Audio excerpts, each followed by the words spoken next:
Hello,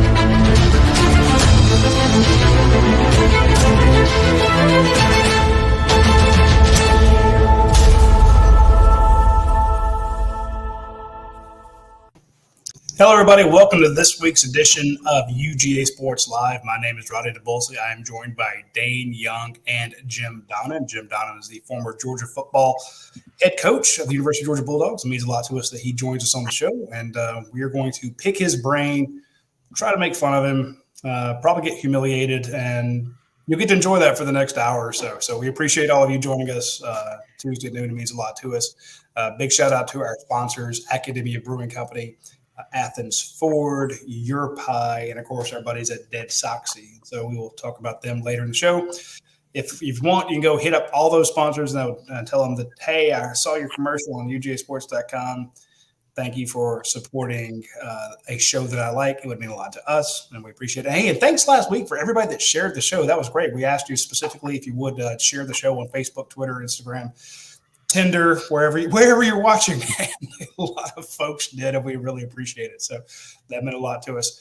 And Coach, I want to get right into the draft. It's Tuesday, this coming Thursday. The picks will start coming in, and I think the record for Georgia draftees is 9. This could be a record-setting week for UGA players in the draft. I just want to kind of get your overall thoughts, plus the possibility that Georgia could have the number 1 overall pick. Give me your thoughts. Yeah, it's an exciting time, from a standpoint of a coach, first of all, to start here like Kirby did and build the program up and win the national championship, but also, right in the middle of everything with spring practice and everything going on, he's got a chance to go out and show his support for the players that you mentioned in the red room out there. And it's always nice to be involved with them like that. Not so much from the television perspective, like all of us say, well, that's great PR for Georgia. Right.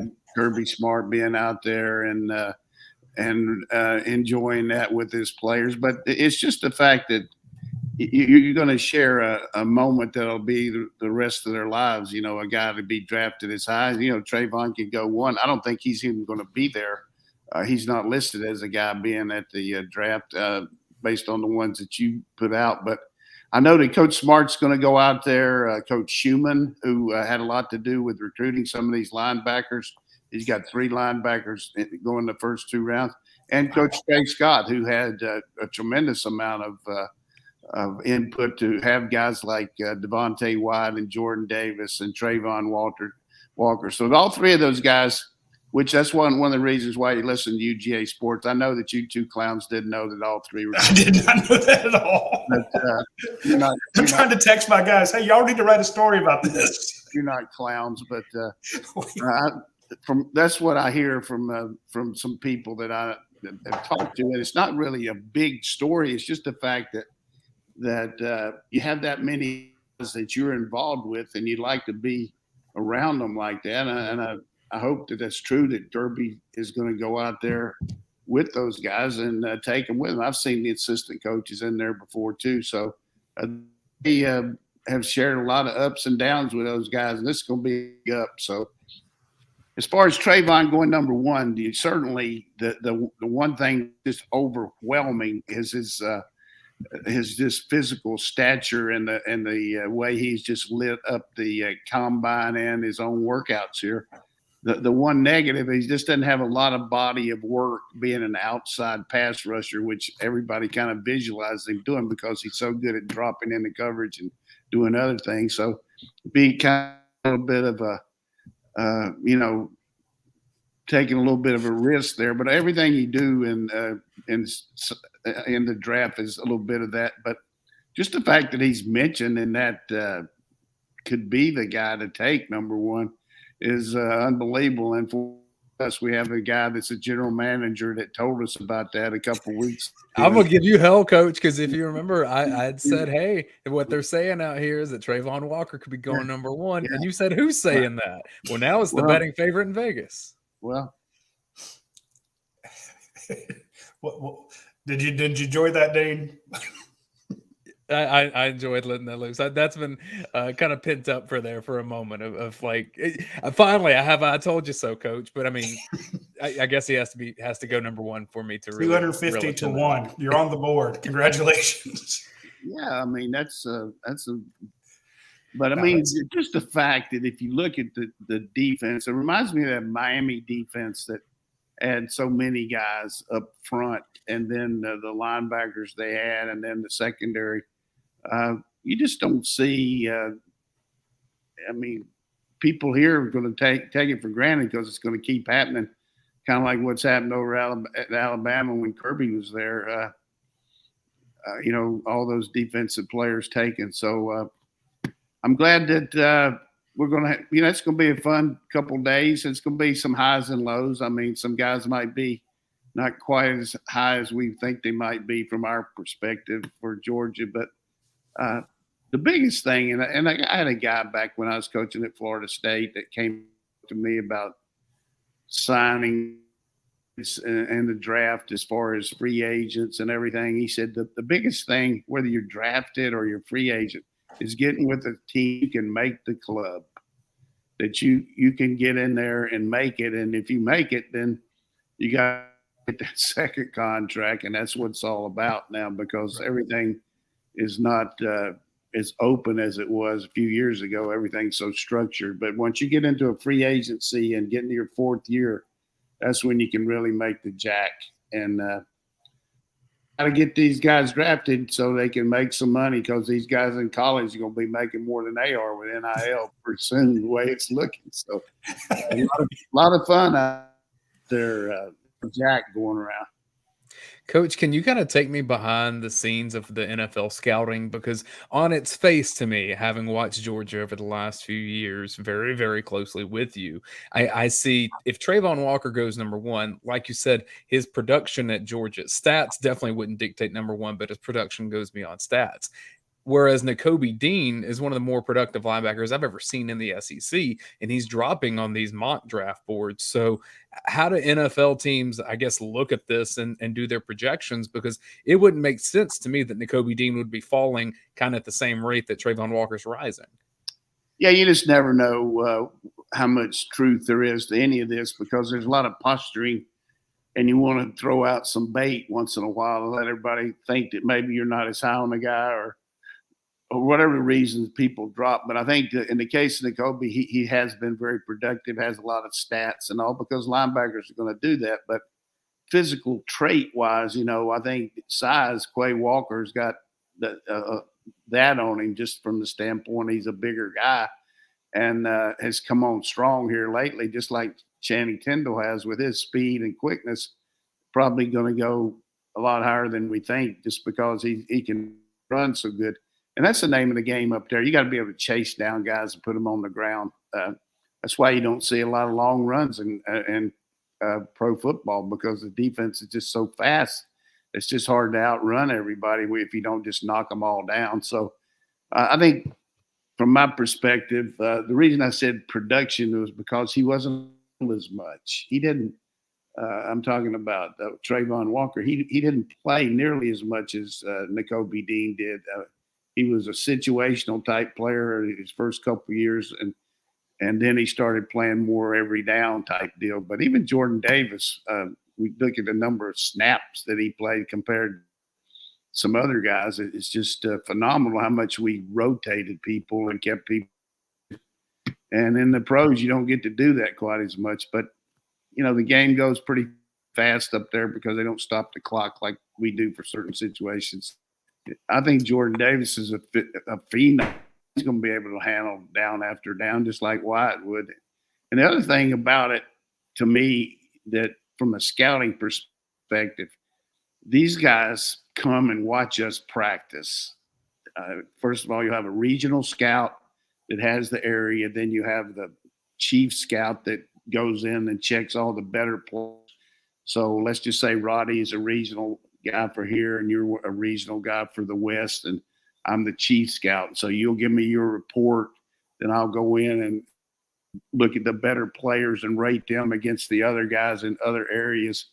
And then you put all that together for a report for the coaches who have been working hard during the season, and then the position coach will rate these guys based on what the scouts have told them about them, and then the head coach will look at them, and then overall the general manager and the owner look at it hard too, because they're putting the jack out, putting the money out. So there's a lot of a lot of analyzation about all this, and we'll see how it goes. But I just think it's going to be a big day for Georgia. I mean, it'll be a big night there on Thursday and then Friday as well.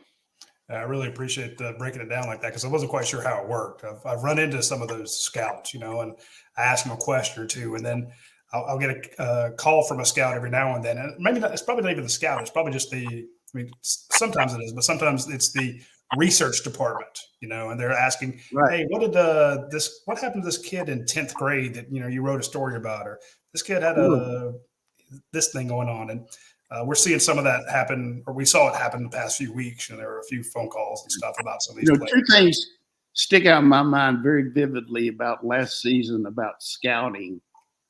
The week of the Clemson game, I happened to be over there for a little bit watching practice, and a scout was there, and he told me he had been at Clemson the day before, and he said, Coach, I just want to tell you, between me and you, there's a lot of difference between these two squads as far as guys that are going to be pro players.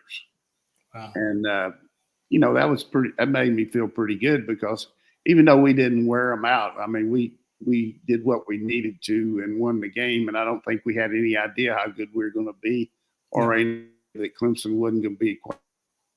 He was clairvoyant in mentioning that, when all the guys that we have and the ones that they aren't having in the draft.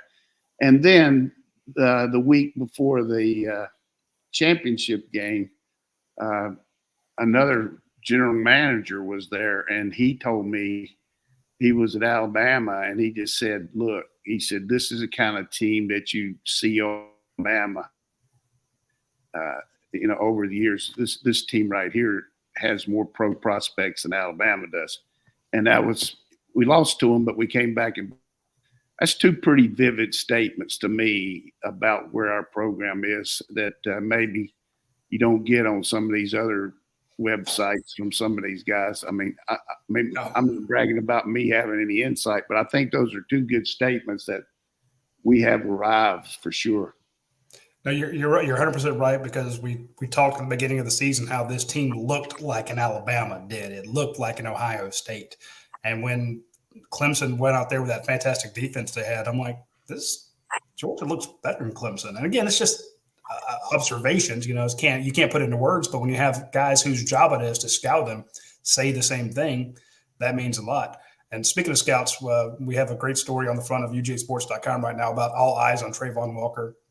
And I thought one of the interesting comments on there was that some of the scouts are split on him, mainly because of that production versus potential that both of you mentioned. And it's be very interesting to see, does his probabilities, does his potential determine where he goes versus his production, because his potential is off the charts.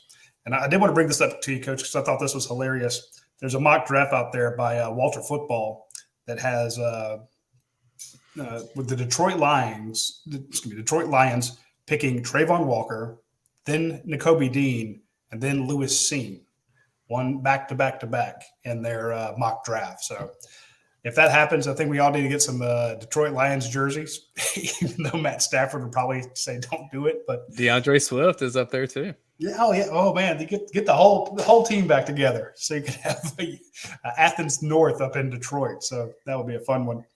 I want to give a quick shout out to Josh Carr in the YouTube chat. Hit us with a super chat. I guess Coach's breakdown was so good that we get a little tip on top of what we do. So Nice. if you ever want to give a super chat, you can do that through YouTube. We get a lot of them when we do our watch along shows during the season. I just want to make sure everyone knows that YouTube channel is chock full of good Georgia content, and you need to be part of it. So make sure you are subscribed there. And that watch along show has been doing great all year long. I'm filibustering because Coach's internet popped out for a second. So I did want to answer this question from UGA Alum 95. It says a question for the show. I keep hearing these draft experts, national media, that Devontae Wyatt's draft stock has dropped due to personal issues and ongoing off the field issues. Can you shed any light on that? I've heard those same rumors, UGA Alum 95. I've asked around. I did not get anything solid on it. I do want to put out two schools of thought on that. One, there could be something we don't know. Again, we get those calls, we get those conversations. I'm sure at some point I will get a call in the coming next year after. Hey, what happened with Kenny McIntosh's arrest? I'll get some person will reach out to me from the NFL and ask about it. I'll say, well, here's what happened. And they'll say, okay, that will happen. I've not been contacted by anybody about Devontae Wyatt, but sometimes in a coach hit this, you get a team or you get somebody that puts out some bad information or a bad rumor about a player, so they'll drop to them. These guys are playing for keeps, and they don't really worry so much about your reputation or slander you, because if they want you at the 10th pick, 12th pick, 50th pick, some of that stuff will get out there. So I can't give you any insight on it, but I will say that this there is dirty pool. There's dirty politics that goes on in these draft things. Sometimes it's a legitimate story. Sometimes it's BS. And that's why you'll hear me. I don't use a lot of this scout told me X about this player, because he could be sandbagging because he wants him and he doesn't want anybody else to get him, or he's hyping him up because he wants somebody else to take him to get his real to get his real target. So I'm sure, Coach, you've dealt with that before. You've seen guys get hyped up when they're not worth it and sandbagged when they are. Yeah, hey, the bottom line is that's where the coach comes in. It's kind of like the high school coach when you're taking a kid.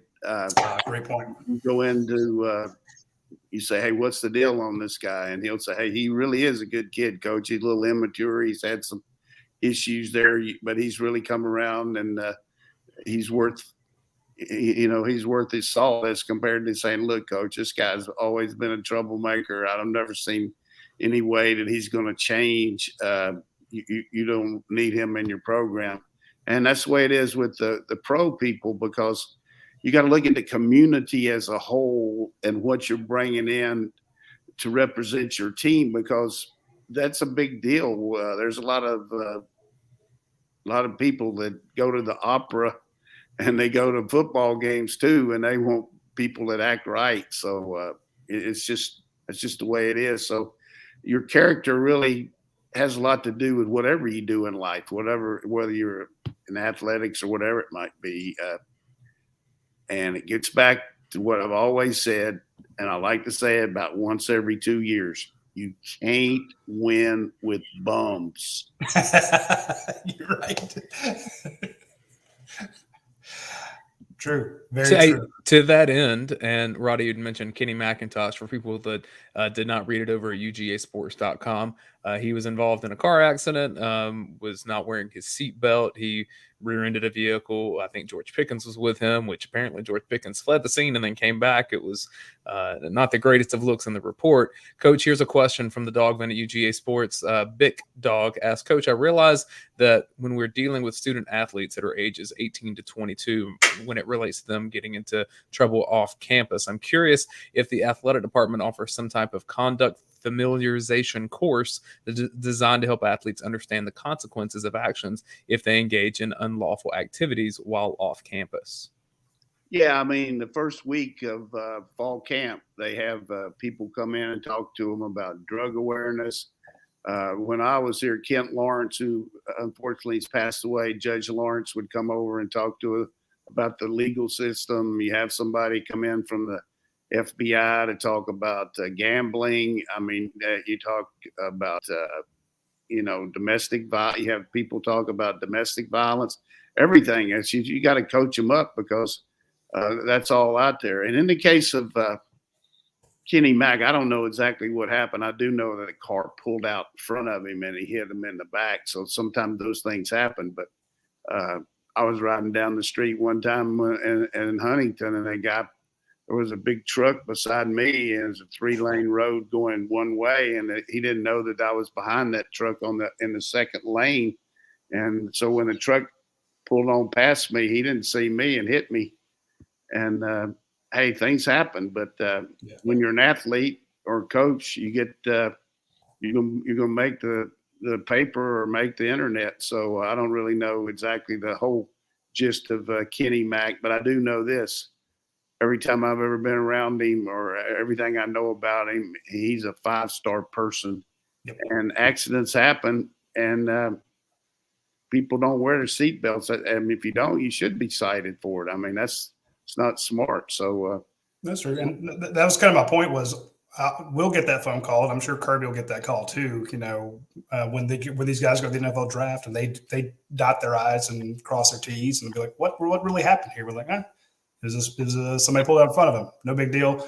This kid, you know, I'll bet on him. I'll draft him. I'll take him. He's a star player, and he's going to be a great one in your program. So, well, I guess that's why it bothers me when you see these reports out there or teams leaking something saying character concerns, because maybe it's something like Kenny McIntosh here where like an accident happens. Like that's not a character concern. That's something that happened. No, it's bullshit. I'm going to call it what it is. Right. Because I know some of these kids. Now, if you want to go out and say, hey, this kid's immature, you know, and we've seen him get into fights and spray water bottles on people and do something like that. You're like, yeah, he was. He's not now, or he was, or he may still be. But that. I hate to see them slander a kid just because you want him to drop or something like that. It ticks me off. Sorry, I'll get off my soapbox now, Coach. Let's get some questions here. Hey, well, actually, before we do that, I want to mention a couple of our sponsors real quick. But we do have a good number of questions that I want to get to.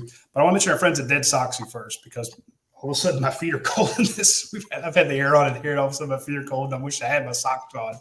So if you want some great socks so your feet don't get cold like mine are right now, swing by our friends at Dead Soxy. They have the fantastic, super soft socks. They're made with the wonderful yarn.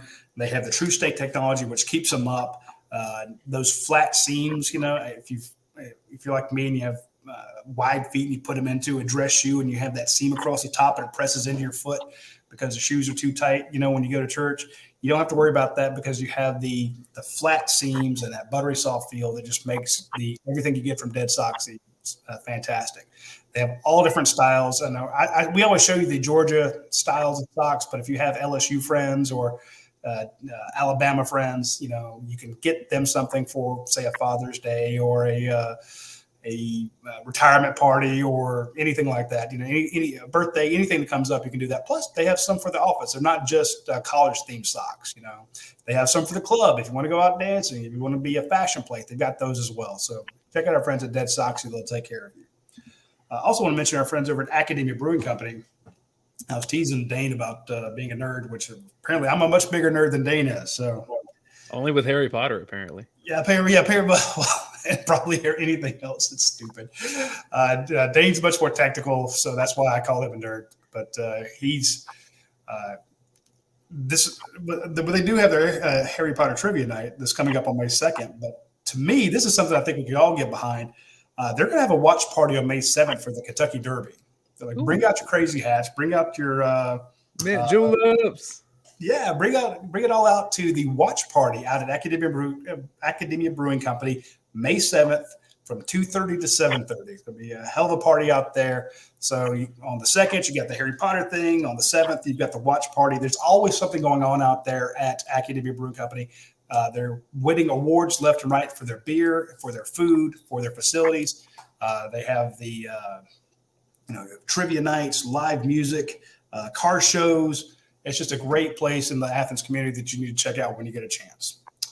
And let's check out some of the questions that came in over the. Hey, Coach, have you ever been to the Kentucky Derby? No, but I stayed at Holiday Inn Express. No, no, I haven't been to the Kentucky Derby. I would have I would certainly like to go.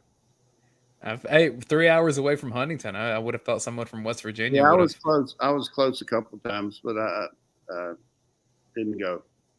Hey, let's do this before we get to questions, Coach. This was a good segment last week where I just did a bit of a rapid fire of some Georgia guys on the roster, and I've got one from your days coaching too that I'm going to sneak in here at the end. So This is quick, 15-second maximum on each of these players. Are you Let me ready? hit record. Well, I got 5 seconds more than last week. Oh, yeah. You did so good. I thought I'd give you an extra 5. I'm just a generous host and a general manager. Here we go. Nyland Green. Nyland got a lot of reps last year, has really developed as far as technique. He's a guy that we got to have on special teams. He's got to get a little bit better in his coverage, but I think he's going to definitely make an imprint this year. MJ Sherman. He's been off and on as far as injuries. He's got a big body. He's always had people ahead of him. You look at all the people that have left here or transferred. I mean, you're talking about Jermaine Johnson being in the top 10 too. I mean, a lot of guys in front of him. So he's going to have an opportunity. Like to see him be able to move a little bit better, but I think he definitely helped us on special teams. Robert Beal.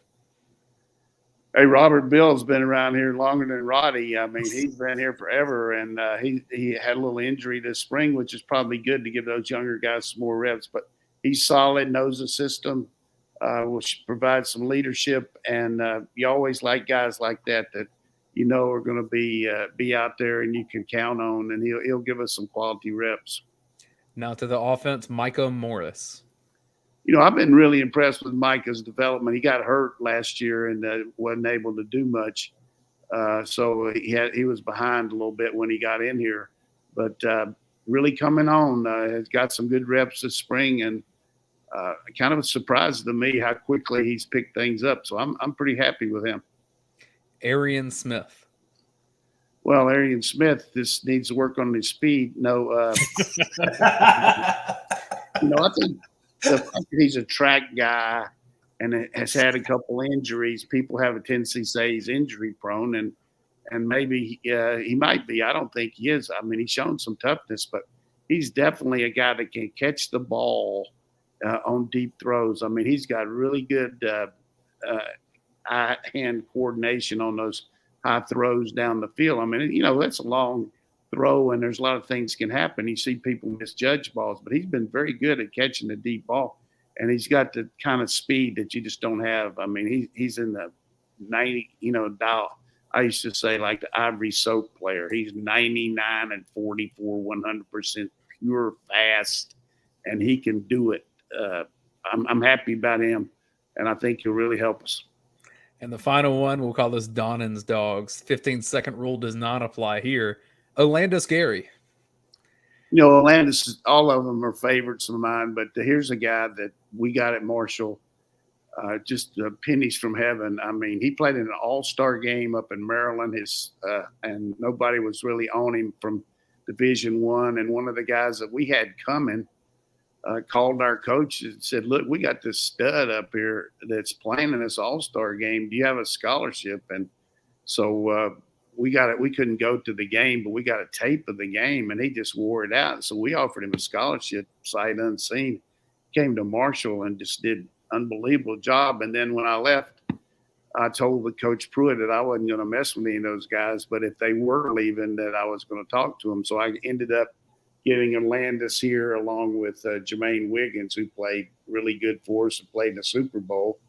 Olandis Gary now is a high school coach up there in Washington, D.C. area. Played really well for Detroit after he played for the Denver Broncos. Just a stud. I mean, when you gave him the ball, he was going to make the pile move. He had good quickness and just a great ambassador for not only Georgia but just football in general. You want every young man that played for you have the same kind of qualities that OG had.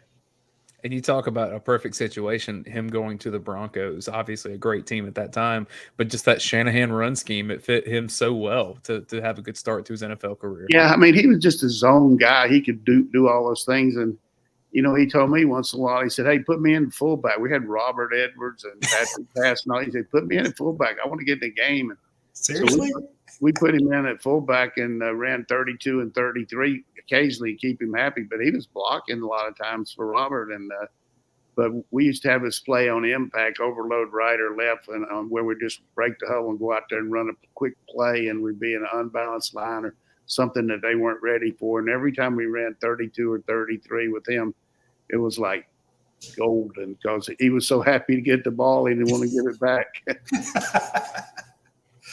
So I'm impressed that he actually asked for that. That's No, I mean, he wanted to get on the field. And I get it. I just, so we selfless. we actually used a fullback some back then. Not anything like, people like the I formation like over the years, but we had some plays like that. But people don't want to hear about the past. Let's talk about what's going on now. I mean, I did. That's why I asked the question. Okay. But I talked a little bit too long on him. We'll call that segment Donnan's Dogs because I think it's a hit every week. So we'll continue doing that as it allows. We do have some more questions from UGAsports.com. I love this one from Dog of Ages. What's the biggest difference between practices in the spring and then the fall preseason practice? Well, it's a lot hotter for sure. But and I think the biggest difference is you're getting ready for your season and you got a game impending there. You're bearing down and you're thinking about the game. The first week and a half, 2 weeks, you're really just implementing your offense and defense and special teams, and then you focus on the actual first opponent the last, say, 10 days. But the first week and a half, 2 weeks, you look at everything. But I'd say the biggest difference is just kind of the juice you got, knowing that you're getting ready. It's football time. It's ready to rock. And the practices are pretty much similar as far as the structure and what you do, but it's just that atmosphere that, kind of like when you go to game day on a tailgate in the spring as compared to you go to one for actual game. I mean, the game is impending, and it's just something like playing football, playing for real, knowing it's it. It's what it is. Getting ready to whip somebody's ass. I mean, that's the way it goes. When I guess the last part of fall camp, like I guess that week and a half before the first game, you transition to game week mode, right? Right. You got to get ready for your opponent. We got to get ready for Oregon. And Kirby mentioned that last year. He likes playing a really good team the first game. It just kind of gets your team's emphasis on, hey, we can't stub our toe here. We got to be ready to give them a best shot first rattle out of the box. We can't afford to not be ready in all areas. So even though you talk about it, there's a lot of difference between playing the Little Sisters of the Poor and playing a really ranked team the first game. I mean, kids know that, and sometimes even though you practice hard and you got the emphasis, it's just a little bit different when you open up with a ranked opponent. From PED 1, how long will it take for the new inside linebackers to gel? Or are you worried about the lack of experience at that position? Good question.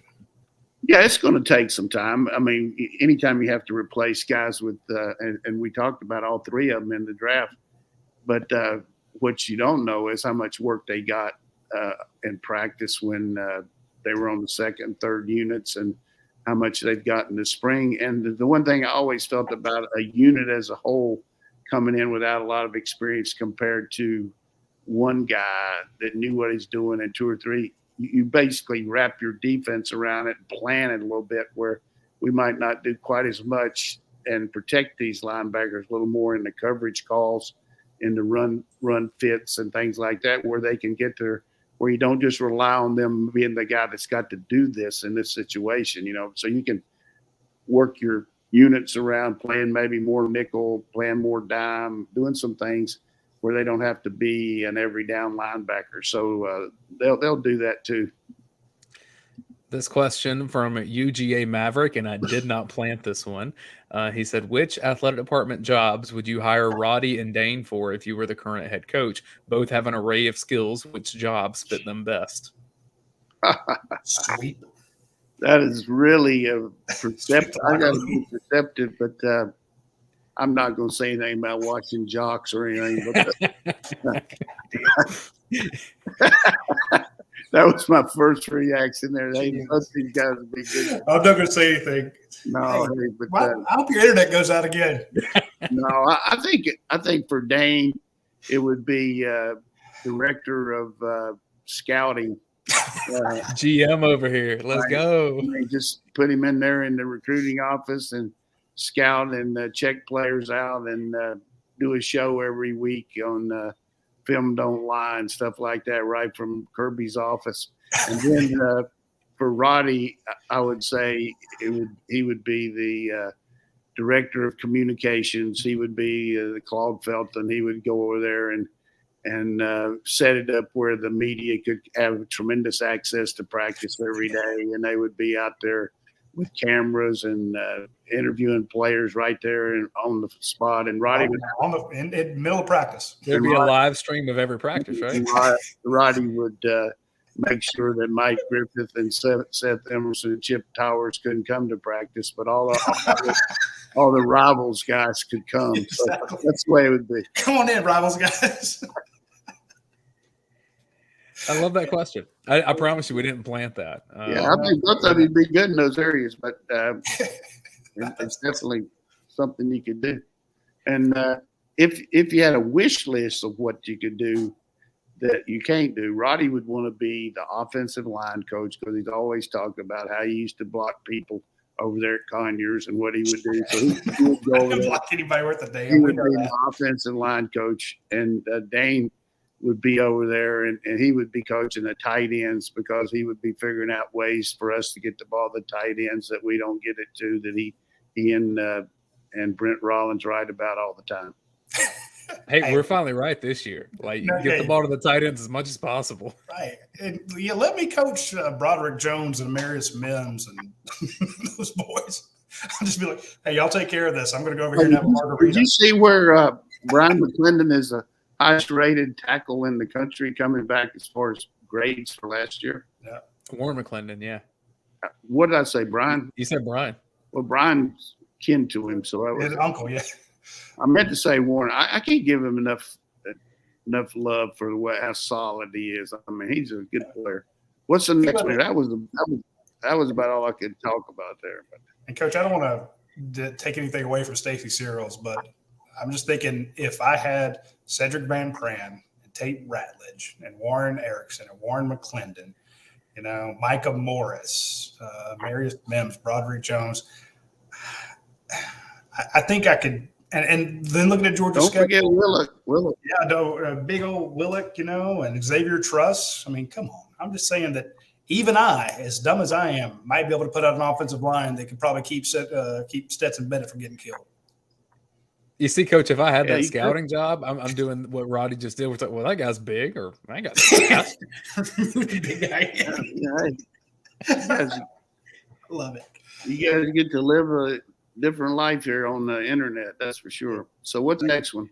Let's go to Tom Gross, who says, will Bill Norton contribute this year? He was pretty highly rated out of high school. Norton's worked hard and has been on the scout team and done some good work. He's just been behind some really good players. It's time for him to surface. I don't know if he's going to be able to move out some of these guys that are ahead of him, even though he is a little bit older. But I'd say more than likely he's not going to be a starter, but I can't project that. I don't watch him all the time, but I like the way he works. So, I mean, I watch him behind the scenes. He does a good job of maximizing what he's got. Tom's watching on Facebook, so appreciate you watching over there. On YouTube from Zach Watson. Hey, I know all the pieces that we're returning on offense. You can watch this on Facebook too. You can watch it anywhere that we publish it. So that's YouTube, Facebook, Radi's Twitter feed. Really? It'll be a podcast on Apple and Spotify. Yeah, we get it out there. I'm impressed. I didn't know that. Zach Watson said, I know all the returning pieces on offense, but with the pieces that Georgia lost on defense, do you believe that the Bulldogs will still be a top 10 defense in 2022? I think they'll be close to that because I don't think they'll be playing many games where they're really threatened and they can play down and distance defense as compared to when the game's tight and you have to mix it up a little bit more. I think that we could, like I mentioned, we play a lot more nickel and dime. I just think our offense is going to be really prolific. I'm not going to say how much, but I think dominant type offense with the guys we got. But top 10 is going to be hard to say, but I know it'll be a top 10 scoring defense for sure. By that, I mean lacking other teams' keeping them off the board. And I say this pretty much weekly at this point, but you look at Georgia's schedule, you don't see a lot of prolific offenses on there. So that's going to help Georgia's defense in a lot of ways too, just like it did last year where Georgia had a dominant defense, but it's still really hard to hold teams to 6.0 points, and they did it pretty frequently. Right. You just look, the thing that grabs you right now, Hendon Hooker at Tennessee, quarterback that's been around, hurt us last year. Kentucky's got a new offensive coordinator for that Levi's kid, but he's back, and we got to play up there. But they haven't had a tendency to be, score a lot of points. So watch out for Will Rogers and Mississippi State. That's a game I'm not necessarily concerned about for Georgia, but that's going to be going to be fun. Yeah, I mean, the game will take 5 hours. They'll throw 90 passes, and they'll complete about 70 of them for 3-yard average. I mean, that's just the way you gotta understand that that's the way they play. So, and get to face Bo Nix at Oregon week 1. Yeah, I mean, Bo. Assuming he gets the job. The problem with Bo, he's 0-3 against us, and I don't know if he'll have as many players playing with him out there as he did at Auburn. So we'll see. I mean, we'll analyze that game later, but. I like our schedule, like you said, but you never know. There's a lot of things that can happen between now. We talk about this every year, usually in July, but I'm going to talk about it on April the 26th. So many things beyond just football can happen, like grades. We talked about guys getting in trouble, people leaving that you thought you might keep that hurts your depth. Things from within, that's what Roman Empire. Keep thinking about it. Hey, you got to handle things from within to make program solid. We do that, but y'all always worry about it because you got to take care of yourself first before you start worrying about other teams. Speaking of, we have some questions kind of on that regard, but I'll bring those after a quick break here. I do want to mention our friends at Your Pie. If you have a chance today, and I know maybe it's because it's already 12:45, you've probably eaten lunch, but if you haven't, or you're trying to figure out what you want to do for dinner, hit up our friends at Your Pie at the Your Pie location near you. Get out the Your Pie app on your phone, order your personal pizza, or get one of the big 14-inch pizzas. Those are new, or get your pasta, or get your sandwich, or get your salad. Order it the exact way you want it. They will make it for you. Then you swing by and pick it up or have it delivered. But if you do it today, if you do it on Tuesday, you get double points, and they give you points for whatever you spend on the app. But Tuesdays, it's double the points, and those points add up very fast, and they get you free pizzas, free gelato, free drinks, free breadsticks, all sorts of stuff like that. So be sure to do that today on Tuesday. And if you throughout the week, if it's not double points, it's okay. It's still the best pizza you'll ever have. And I had some people that tell me that I like the Nat, I like the Ishka, I like this. But there is a growing tide of people who keep saying, yes, Roddy, you're right. The Southern Heat is the best pizza I've ever had. And it won't be long before we have to have the Southern Heat fan club. Just like I'm the president of the Matt Bowling fan club. I changed my title there. I'm telling you, the Southern Heat fan club from our friends at Your Pie is going to be it'll be millions strong before all's said and done. We're going to fight because I'm all about that great white pizza. Yeah, and you're wrong, but that's hey, as long as the checks come in, I'll be wrong. Speaking of checks, if the check engine light comes on your car, be sure to swing by our friends at Athens Ford. That's a pro broadcaster right there. Look at that. There you go. Swing by our friends at Athens Ford. They will take care of you, and they'll be able to check it really quickly and jump on it. Like I said, I had some brake work done out there on the front brakes because I'm a crappy driver, and I kind of beat up my brakes. They took care of it super fast. They do a great job. So hit up our friends at Athens Ford. And if you need a new vehicle or need a pre-owned vehicle, it's tough to find them. But our friends at Athens Ford actually have them. I'm just clicking on the page right now. They have 97 used cars on the lot. That's if you're looking for a new or a previously owned vehicle, you're going to have a tough time. They have over 200 cars on the lot. 97 of them are used. So if you're like, hey, I don't want to buy a new car, I'm going to do what Clark Howard said and get a pre-owned one that's, great quality, certified pre-owned, this has the 100+ check marks on it.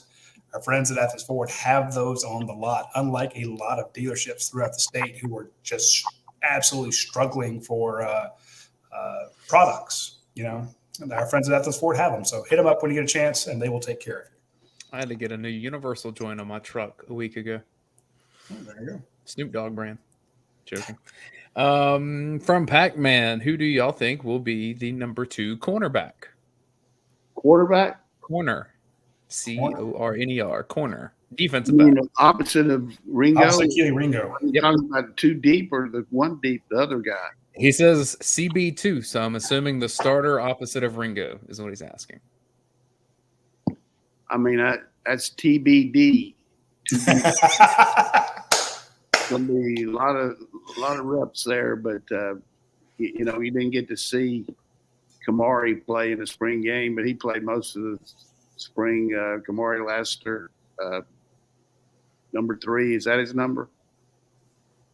Yes. So I'm not in roster mode yet. I need to be. So, they're going to change some more numbers around too. Once and then you got some unbelievable freshmen coming in here potential wise. Humphrey, Singletary, and certainly 6 was good. Everett this spring too, and we mentioned Nyland Green. So it's going to be, I would say, between Lassiter and one of those 3. From Les Jones, watching on Facebook, who will be Georgia's best pass rusher? I wonder if it's Les Jones from Kroger down in Macon. I hope it is. Les, how you doing? Say hello to you and your wife. And all-time recruiting story, Les, we needed a job for George Foster's mother, and he got her a good job there at Kroger, and I think she's still working. So appreciate it, Les. He says it is. That's the one. Can't take you anywhere, Coach. You never forget guys like that. I mean, come to the dance for Georgia. But what was his question? Best pass rusher, but now I just want to get you and George Foster on a podcast together. George can talk. I mean, I can guarantee that, and he was a steal, man. I tell you, he got in here and just lean on people. What you talk about leverage? Now that guy could leverage you out, and we had him and John Stinchcomb both went pro, did a good job, and then good class. But let's go back to pass rusher. We got to think that Nolan's going to be there with all his experience. Nolan Smith probably got the best shot at it. I'm going to mess with you, Coach. I'm going to say Jalen Carter from the inside. Well, I thought he meant outside. No, I'm sure he does. I'm picking on you. Mentioned 88. Who's the best guy on the team? You could say Jalen Carter, tight end, whatever you want to put him. He guy's just a fantastic player, but they're going to double him so much. It'll be double teaming him in the submission, but it's still hard to block. Well, with these edge rushers that you've talked about it all offseason, it could be some of these freshman guys coming in that we haven't seen play yet. Could be, but he said who was number 1. I could go through a list. Mikael Williams going to be there. Marvin Jones, all those guys got. Bill can rush the passer. We're going to be good at it because they get a lot of practice in it. We do a lot of pass rushing practice, a lot of it. We got a question from Dallas Dog, Coach. He said, who was your top performer in G-Day? Mine was Oscar Delp. You talking about the last one we had? Yeah, the last G-Day you had. Who was in? If you had to pick a top performer from G-Day, who would be your guy? And Dallas Dog says, mine was Oscar Delp, which I think is a very fair pick. He did lead the Oscar did a good job. He took advantage of the reps he got, but I don't know that I could pick out anybody that was jumped out on me because I expected a lot of them to do well, but I'm not going to mention anybody on that. I think I'd be pulling your leg. Dejan Edwards. I'll pick one. Dejan Edwards. Yeah, I mean, he did some good bounce outs. I just like his balance that he showed. You don't get to show a whole lot in G-Day. And of course, maybe some of those would have been tackles if it's full on live. But, I mean, look nimble. I like that. He's quick. And our corners got caught inside both times on the goal line. One time Kirby jumped the guy right there in front of everybody. I mean, you just can't get – you got leverage. You got to and he had 2 walk-ins where he just bounced it out. So very quick guy. I like Dejon. Yeah, give me Ernest Green. I thought he did really well for a guy who hadn't been on campus, 3 months, 4 months. So They're saying Gilbert in the YouTube chat. He oh yeah, Reed Gilbert. Holy cow, how do we miss him? Who is that? Now, Coach, I know that you say it's Eric, but I thought I saw an interview where he told someone that he could be, but I think he goes by both. He goes by AG more than, but you already graded Ernest Green and know that he played that well in the game, right? Hey, he's an offensive lineman. I'm gonna stick with all the line guys. That's my job. Well, that's a good call. I tell you, I told y'all when the spring started, somebody to watch for is Ernest Green. You did, and I was thinking. To be the number 2 left tackle, the second team left tackle. Again, he's going up against Michael Williams. It's not like he was facing Nolan Smith a whole lot, but I want to give everybody the thought of the day. I thought he did really well. From the old coach, the thought of the day, and it gets down to the crunch. This is the crunch by Coach D. 85. Okay, what does that mean to you? 85. Scholarship players? Scholarship numbers. Right. And at no point at any time in your program can you have more than 85 scholarship players on your roster on campus. So people start saying, hey, we've got 89, we got 90. That's counting the guys that are coming in. Right. So but we have to be at 85 all the time. So I don't know that we have 89 like everybody's talking about on scholarship right now. So we'll see. Some of these guys might gray shirt. Some of these guys might be, ineligible and not be able to get in school. Who knows? But the 85 crunch is on, and we're not over 85. We can't be. You can't ever be over 85 on your team that are on scholarship. Now, occasionally you put a guy on scholarship for just a semester if you got one open, but you're going to take it away when the new guy comes in. But just remember, 85. Well, how do those dates work though, Coach? Because I'm like JT Daniels technically I'm talking about 85 on your campus at one time. That's it. But for spring, like a JT Daniels obviously counts toward that because he's taking classes here. He's going to West Virginia immediately after, so he wouldn't count starting in the summer. Right. Okay. You can't have it 85 at any time, regardless of what their position, what their situation is. But all those guys that jumped out of here, like Trayvon Walker, and they aren't taking classes, so they don't count. Gotcha. We actually got that question from Spencer in Atlanta. Excuse me, Spencer in Alpharetta. That's different. Oh, you just means all the same exactly. But he did say Alpharetta. He says, "Who is next for the transfer portal, and why did Amarius Mims come back?" And, you never know who's going to be next. There might be somebody that the last week and a half, Kirby's had what you call these exit interviews where all the kids come in and talk to their position coach, but they also talk to Kirby, and they talk about where you are, how you stand in the program, what you're going to do, what you're like, what we like about you, blah, blah, blah. But it's a good kind of a situation to make sure that you understand where you are and where we're going from here and what you need to work on. And sometimes when you have that meeting and just say, look, you've done everything you can, but I don't see you're going to be – I'm not saying that this is what's said to anybody now, but I've said it to them, hey, more than likely you're not going to play. You're just not good enough at this point, but, we'll do all we can to help you if you want to leave. But if you want to stay, we're going to, if you get a chance, we'll put you in.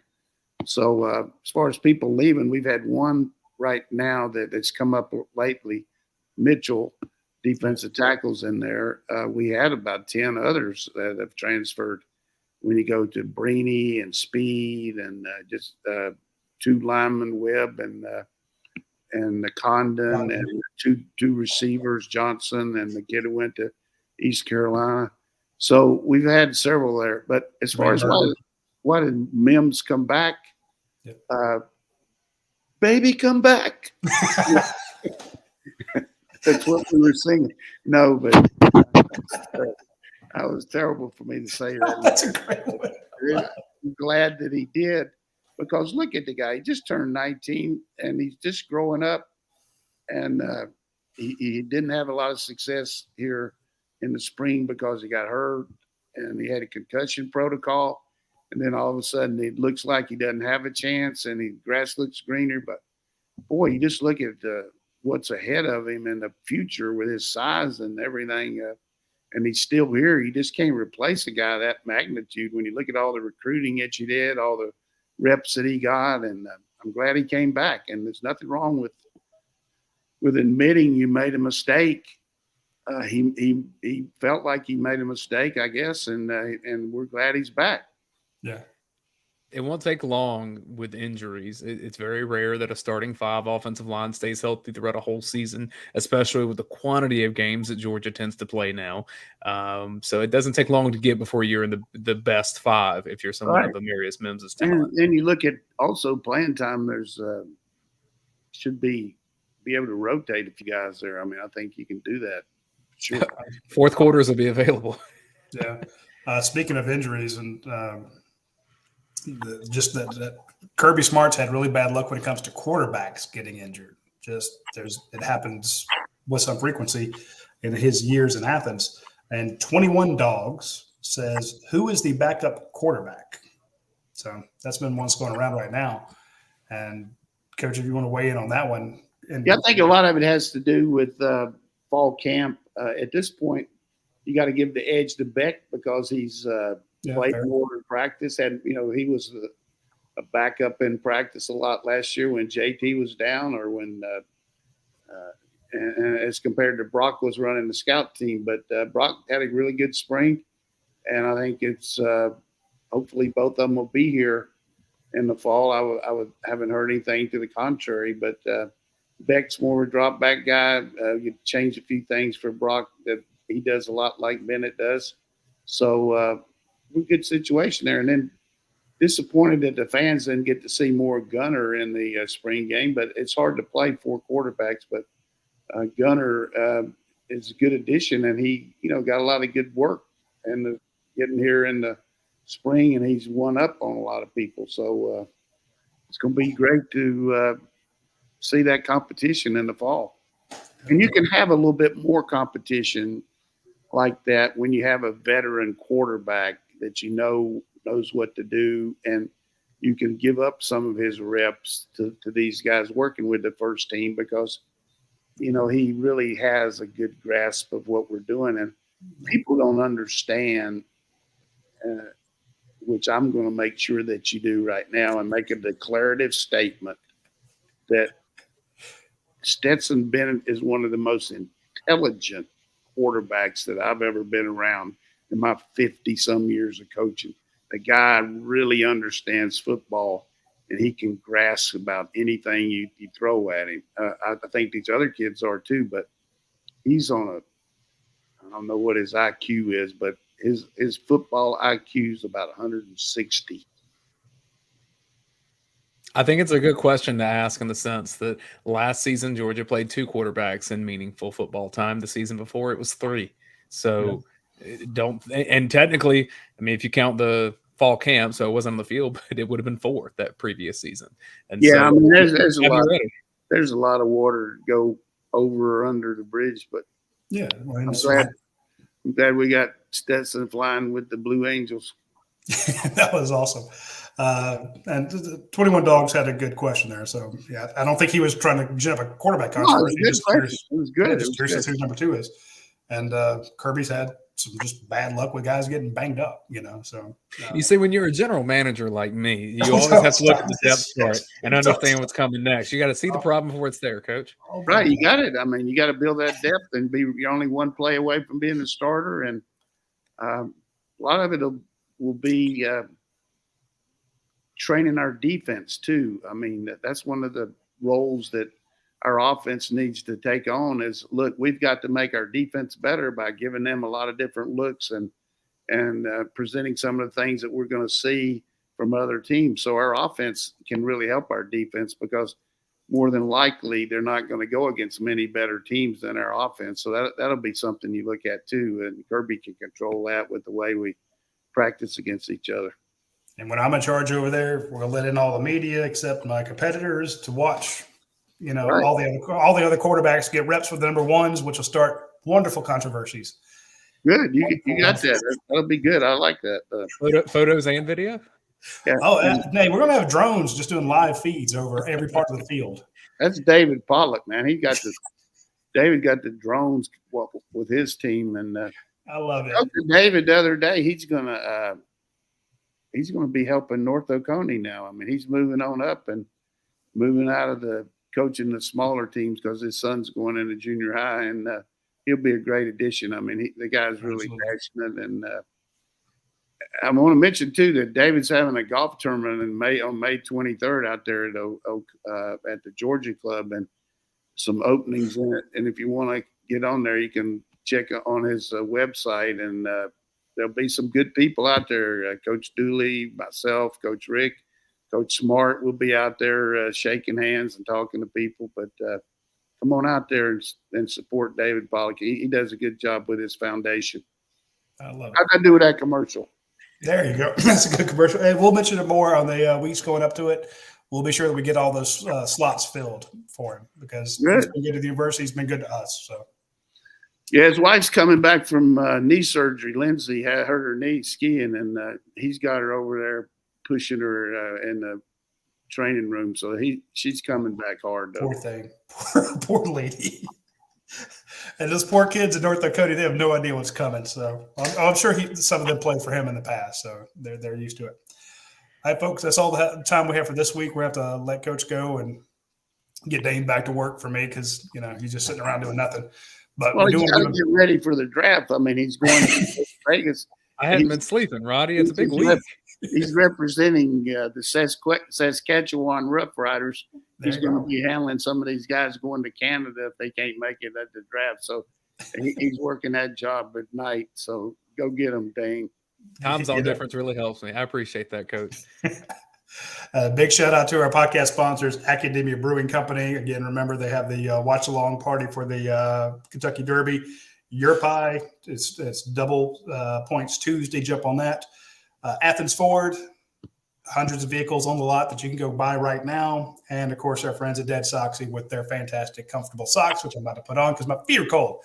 So, anyway, be sure to tune in next Tuesday. We will have a draft recap and get back to answering more of your questions. Thank you to everyone who sent in the questions today. We really appreciate it. This is one of our favorite shows to do, is when you give us questions, we love to answer them, and we hope that helps you out.